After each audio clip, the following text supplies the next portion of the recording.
বলছে একটা জমির ক্ষেত্রফল 192 বর্গমিটার। জমিটির দৈর্ঘ্য 4 মিটার কমালে এবং প্রস্থ 4 মিটার বাড়ালে ক্ষেত্রফল অপরিবর্তিত থাকে। জমির দৈর্ঘ্য প্রস্থ কত? তাহলে প্রথমে ধরি দৈর্ঘ্য ধরলাম x মিটার, প্রস্থ ধরলাম y মিটার।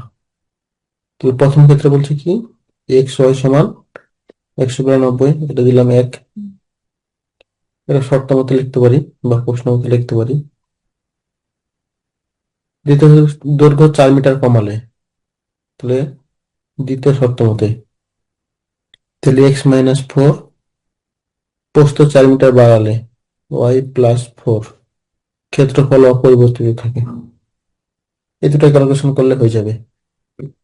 হুম, তাহলে এখানে কত হচ্ছে xy+4x-4y-16 সমান 192।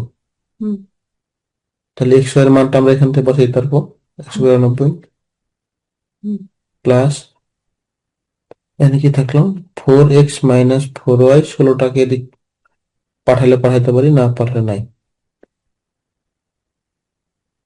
ওই দিক থেকে 192 কাটা, বা হ্যাঁ x-y সমান হচ্ছে 4।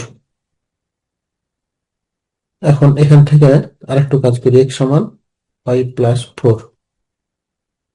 এখান থেকে x এর মানটা কত আসতেছে 192/y সমান y+4, বা y² + 4y সমান 192, বা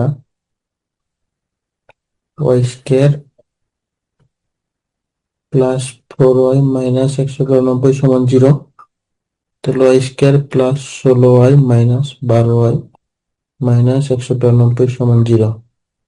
বা এখান থেকে পাচ্ছি y+16 y-12 সমান 0। তাহলে এটা পেলাম y সমান -16, এটা পাচ্ছি y সমান 12। তাহলে y সমান তো -16 হবে না।